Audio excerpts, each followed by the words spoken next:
Fala galera, sejam todos muito bem-vindos a mais um episódio do Triângulo Nerd Podcast. Aqui quem vos fala é o Rafa, e hoje estaremos estreando um novo quadro aqui no Triângulo Nerd, chamado Pitaco. No Pitaco, um dos integrantes da bancada vai vir falar sozinho aqui pra vocês sobre alguma produção, e hoje eu irei começar falando sobre Assassinos da Lua das Flores. Então, vamos lá! Assassinos da Lua das Flores é um novo filme de Martin Scorsese, diretor de filmes aclamados como Infiltrados, Taxi Drive, Os Bons Companheiros e diversos outros. O longa é baseado no livro de David Grann e conta uma história que se passa na década de 1920, quando um povo originário norte-americano chamado Osage ganhou muito dinheiro com a concessão de suas terras para a exploração do petróleo ali descoberto. No entanto, isso também trouxe a ganância do homem branco para o local, aqui representado pelo personagem de Robert De Niro, que passa a arquitetar uma cadeia de acontecimentos para ficar com as terras pertencentes à família de Molly, uma nativa interpretada por Lily Gladstone, até que o recém-formado FBI entra em cena para investigar os acontecimentos na região. Martin Scorsese é um grande realizador de filmes, ele já é extremamente reconhecido pelos seus trabalhos, e ter a oportunidade de assistir um filme desse grande realizador nos cinemas é uma coisa única. Eu acho que foi a primeira vez que eu consegui assistir um filme do Martin Scorsese nos cinemas, e é definitivamente muito bom a gente poder acompanhar a qualidade de filmagem, a qualidade de realização cinematográfica desse cara na grande tela do cinema. O longa, ele possui uma qualidade técnica incrível, ele tem uma ótima fotografia, tem ótimas composições de cena, e é muito bacana como o Martin Scorsese ele consegue criar um contraste entre as belezas da região, né, da natureza local, as belezas até de composições de cena dentro da casa, com o aspecto sombrio que é carregado nessa história. E isso é muito legal. Além disso, faz com que o filme ele se torne ainda mais agradável, né? Afinal, essas composições visuais, elas tomam conta da tela, elas tomam conta da nossa visão e fazem com que a jornada seja interessante, a gente é transportado para aquele ambiente de uma forma extremamente realista nas composições, nas construções de cenários. Então, isso é magnífico nesse filme. No entanto, eu confesso que não deve ser um filme fácil de assistir. Ele é um filme que ele traz um aspecto histórico muito forte, né, se passando ali na década de 1920, trazendo pontos de discussão relacionados ao petróleo, relacionado à entrada, né, do homem branco ali na terra desses indígenas para a exploração do petróleo, relacionado à própria criação do FBI e, claro, ganância, amor, mortes e dentre outras temáticas chave aqui no filme. Só que, mesmo tendo esse cenário propício a grandes conflitos e grandes acontecimentos, o filme ele toma o seu tempo para realizar a sua história, para narrar a sua história, e ele em nenhum momento acelera os acontecimentos. É um filme de 3 horas e 24 minutos. Ele não tem pressa para ser contado, ele não tem pressa para apresentar os seus personagens, para desenvolver a sua história. E isso faz com que, em certos momentos, ele possa ficar meio maçante, especialmente, talvez, ali depois dos seus primeiros 20 minutos, até a suma 1h e 10 de filme, onde a história, ela parece não ter tantos grandes acontecimentos assim. A partir das 2 horas de filme, o FBI entra em cena, e aí os acontecimentos, né, eles vão se desenrolando, vão se encaminhando para o seu final, fazendo com que os reflexos sentimentais de tudo aquilo que foi construído até o momento se façam mais presentes e façam com que a gente se ligue mais, se envolva mais com a história. Mas aí, como eu falei, né, já tá ali 2 horas e meia de filme. Então, é um filme que realmente a experiência de assistir ele depende muito do quanto você se envolve com essa história. Se você se ligar com essa história, se você se importar com ela da forma como o diretor, né, se esforça pra fazer com que a gente se importe, então, cara, sua experiência vai ser incrível. Agora, se nos primeiros 30, 40 minutos você não conseguir se ligar com ela, provavelmente vai ser complicado de assistir. E eu diria que isso se deve muito também à montagem do filme, né, a edição dele. O filme, no seu início, ele traz uma edição muito foda, onde, e a própria composição da cena, né, das cenas iniciais, ela é muito boa pra te situar. Tu entendes mais ou menos que os Osages estão ali, a terra era deles, foi descoberto petróleo, que tem diversas agências, diversas empresas de petróleo explorando a região. Tu consegues entender também o Leonardo DiCaprio, né, que é o personagem protagonista dessa história, tu consegue entender a relação dele com o tio, né, que é o personagem do Robert De Niro, e tu consegue entender como é que as coisas funcionam, né, mais ou menos, pelo menos ali naquele local. E, cara, isso tudo com 15, 20 minutos de filme, ele cria um cenário muito bem, e isso é muito em virtude da edição.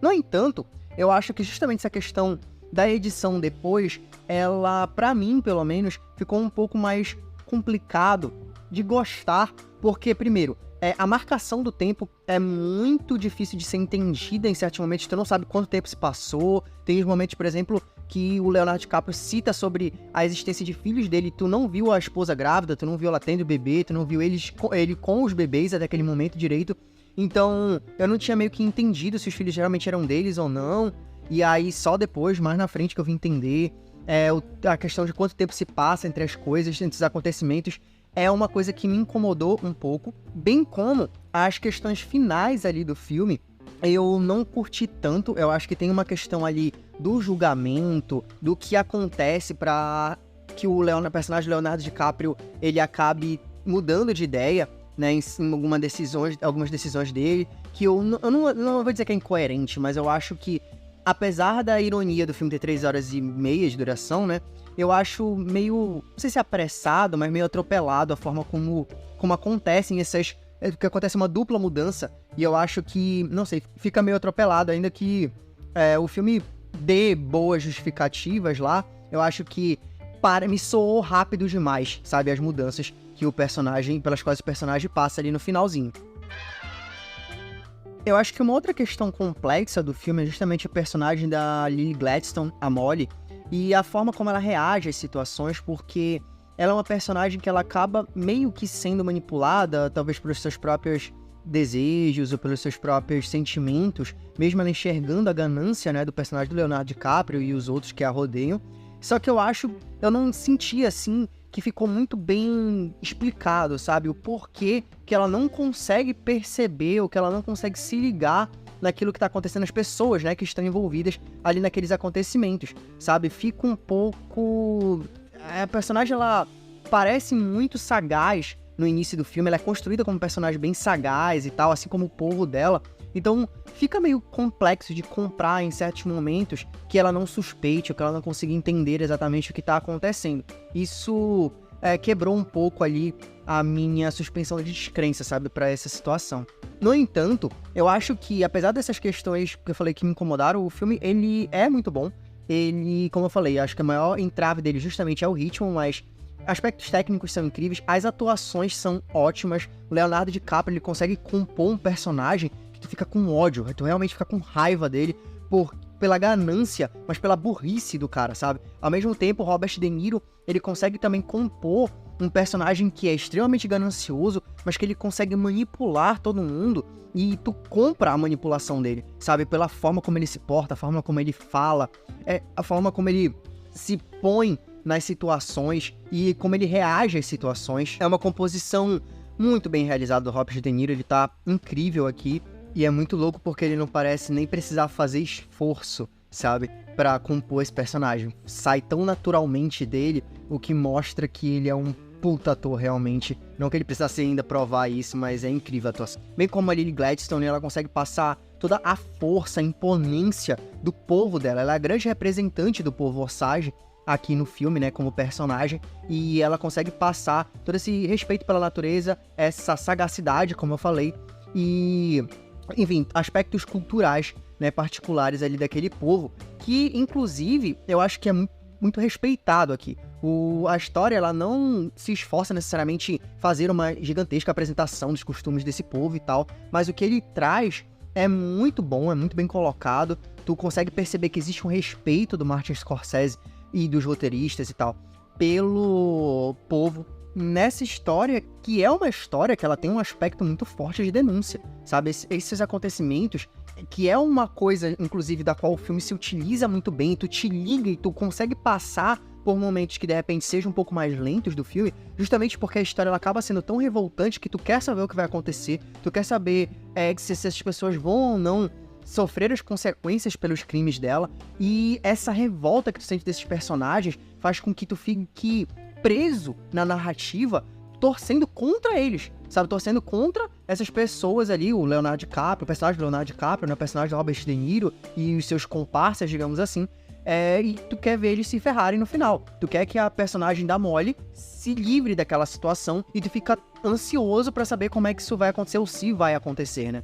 Então, esse aspecto de denúncia ele é muito forte no filme e faz com que a história ela seja potente, sabe? Ela impacte realmente aqueles que se envolverem com ela e conseguirem chegar até o seu final.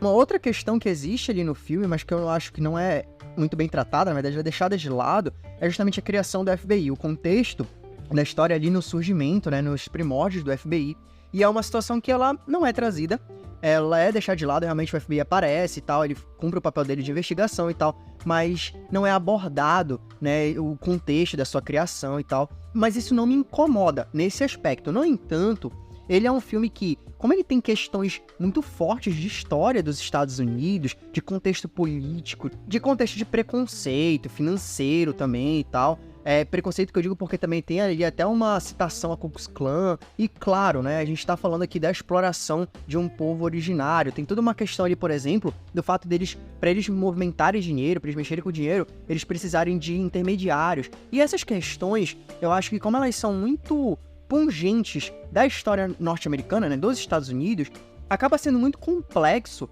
para que nós consigamos entender todos os meandros, né, todos os detalhes dessas situações. Isso faz com que torne uma ou outra coisa um pouco mais complexa de ser compreendida. Eu confesso que em um ou outro momento eu fiquei meio perdido sobre o contexto da situação. Então eu acho que, para aqueles que vão assistir o filme e quiserem pesquisar um pouco antes, mas principalmente para aqueles que já assistiram, seria muito interessante fazer um complemento, né, dessa história, pesquisando um pouco sobre o contexto da época, sobre o que estava acontecendo exatamente naquele período, até mesmo da história do povo Osage, porque ela é citada algumas questões que te situam bem na história, né, para a narrativa, mas eu acho que alguns complementos viriam muito a calhar para enriquecer o que a gente assistiu. O último detalhe que eu gostaria de destacar é a discussão final ali das informações, né? Normalmente a gente tem no final dos filmes, quando são baseados em fatos, e pelo que eu entendi, pelo menos esse é baseado em fatos, ele não só aproveita o contexto, né? Com certeza deve ter questões fictícias ali, mas de modo geral ele se baseia, pelo que eu entendi, em uma história real.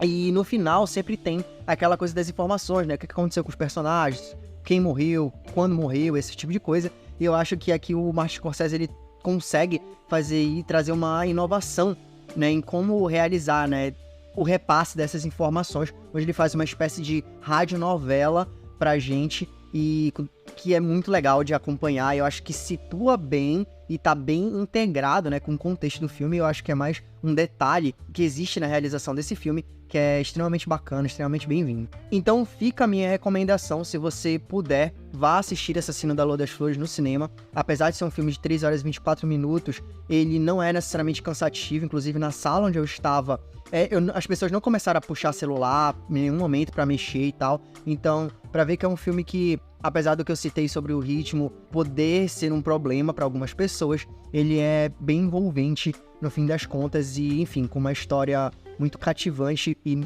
revoltante também. Então, se você puder assistir, vá.